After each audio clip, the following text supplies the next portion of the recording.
Thank you for joining me today. It's Brian Gubernick, and welcome to the No Days Off podcast, where we believe that every single day brings a new opportunity to get better.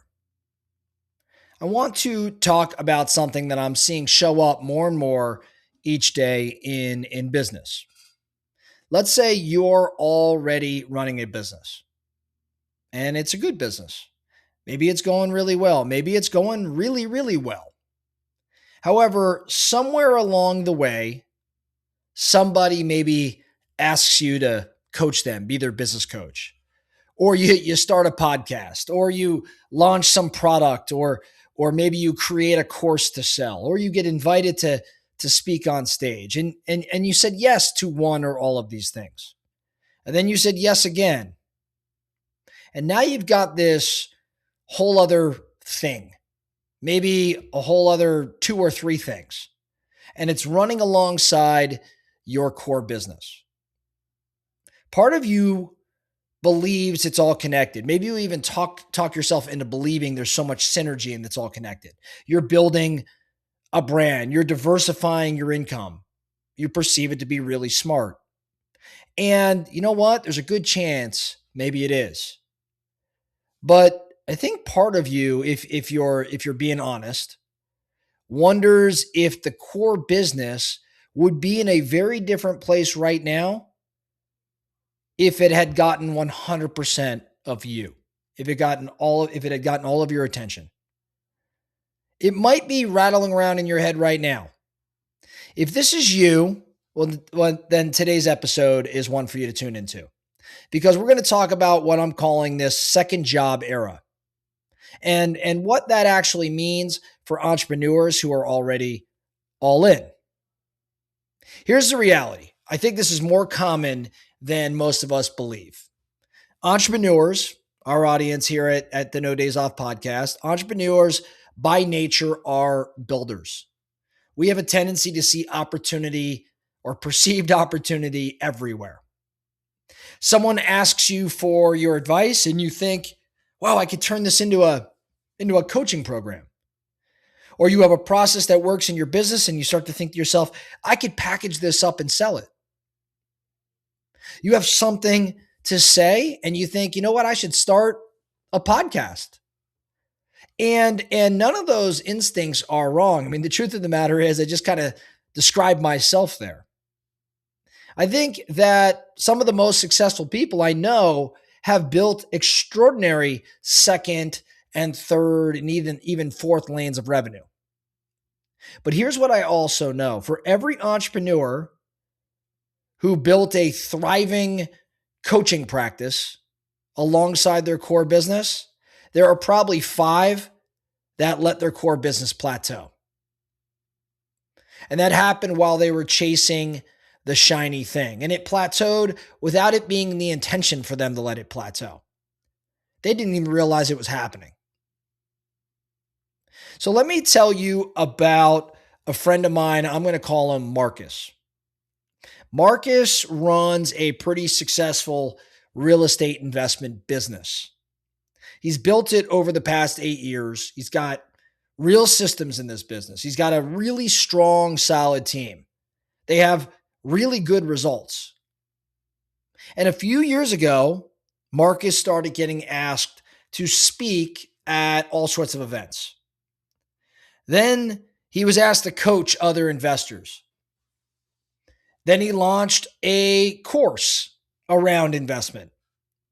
And the money was really, really good. I mean, it was really good.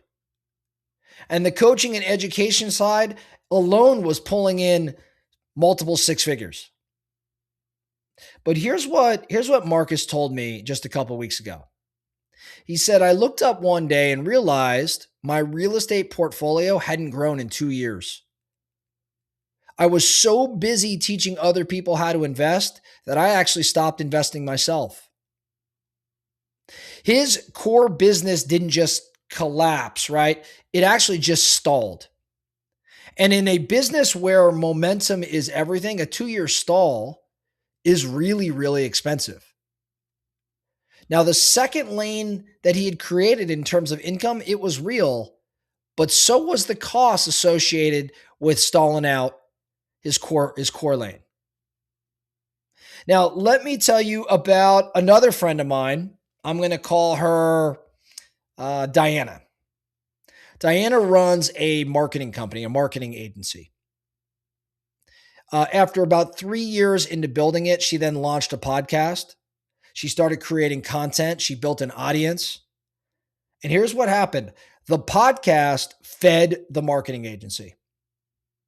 Clients started coming to her and they basically were already sold. She had pre-sold them with all of her content on the podcast. By the time they got to her, they were sold. They were already trusting her. They were already quoting her own content back to her.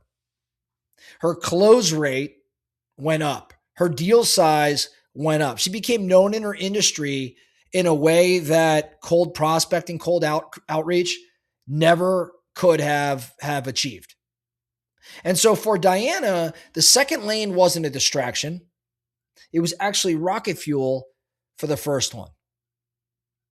What's the difference between Marcus, the previous story, and Diana? Diana's second lane served her core business. Marcus's second lane competed with it.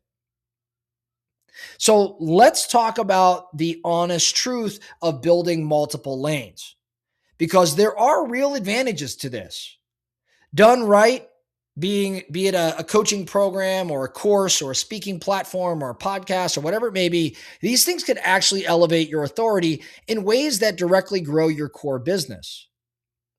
They can create income that doesn't depend on your core business having a great month.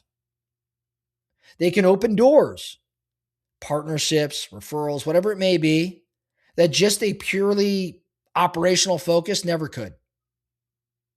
And for some entrepreneurs, they actually scratch a creative itch that the day-to-day of running a business simply doesn't. And I think that matters too. But there's another side to this. You can guess where I'm going. Here's the other side. And I want everyone here to really hear this, because for whatever reason, I'm seeing it show up left and right. Every hour you spend building the second lane is an hour you are not spending on the first one. That's not a judgment. Again, I live in this space. That's not a judgment. This is just math. And if your core business is not where you want it to be yet, if there's still significant upside sitting right in front of you, then the question you have to answer honestly is this: am I building a second lane because the opportunity is real, or because the core business is hard right now and this feels easier? Because here's the trap that I see. A new project has a certain energy to it. The course creation, the coaching offer, the podcast launch. It's exciting. I mean, it's creative. It's new. I've experienced these things. And the core business is Tuesday, is Wednesday. The core business is the hard conversation you've been avoiding, or the hire you haven't made, or the process that still isn't working. The revenue ceiling that you just haven't broken through yet.